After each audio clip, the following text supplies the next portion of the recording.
আজ তো মঙ্গলবার তাই কিন্তু আজকে এক জায়গায় যাবার ছিল। আজকে একটা ঠাকুরের অনুষ্ঠান ছিল আমাদের এখানে মানে মায়ের পুজো। তো সেখানেই যাব বলে আজকে আর বেশি কিছু রান্না করিনি, শুধু মাছই রান্না করেছিলাম। আর এখানে কিন্তু মাছগুলোকে করেছিলাম আলু বেগুন দিয়ে আর বড়ি দিয়ে। এটা ছিল পার্শে মাছ।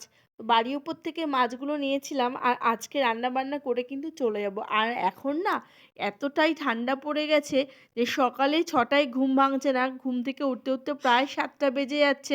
আর তখন না কি রান্না করবো আর দিশে পাওয়া যাচ্ছে না। আমরা মেয়েরা তো রান্নাঘরে গেলেই কি রান্না করবো এইটাই আমাদের মাথায় একটা বড় চিন্তা। যাই হোক মাছ করি বা মাংস করি বা অন্য কিছু করি, মাছ মাংস করলে দেখবে একটু ডাল ভাজা করলে বাচ্চাদের খাওয়া হয়ে যায়, অতটা ঝামেলা থাকে না। আর এই দেখো ছেলেদেরকে সকালে একটু মাছের ঝোল দিয়ে ভাত মাখিয়ে দিয়েছি। হ্যাঁ, আজকেই কিন্তু একটা ভিডিও পোস্ট করেছিলাম তোমাদের সাথে। ছেলে বলছে মা ভাতটা গরম মাখিয়ে দাও। এদিকে আমার রান্নারও ব্যস্ততার জন্য কিন্তু আমি ছেলেকে বলছি একাই ভাত মাখিয়ে নে।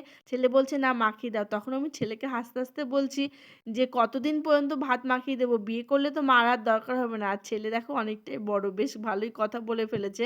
বলেছে মরার আগের দিন পর্যন্ত তোমাকে লাগবে আর তোমার হাতেই ভাত মাখানো খাবো। তাই বলছে আর হাসছে। তো যাই হোক আমি ছেলেদের ভাত-টাত মাখিয়ে দিলাম। তারপরে কিন্তু স্নান সেরে পুজো-টুজো কমপ্লিট করে কিন্তু আজকে চলে যাবো, এখানে মায়ের পুজো আছে সেখানে। আর সেখানে কিন্তু প্রচুর ভিড় হয়েছিল ওখানে গিয়ে সেরকম একটা ভিডিও ক্লিপ নিতে পারিনি। আর পুজো সেরে কিন্তু এখন না দেখবে স্নান করলে একটু বেশ ভালোই শীত লাগে। এই জন্য কিন্তু আমি একটু রোদেও দাঁড়িয়েছিলাম, কেননা সবাই মিলেই গেছিলাম। দিদিভাই গেছিলো, আমার ননদ গেছিলো, সামনের বাড়ি এক দিদিভাই, সবাই মিলেই সেই ঠাকুর অনুষ্ঠানে গেছিলাম।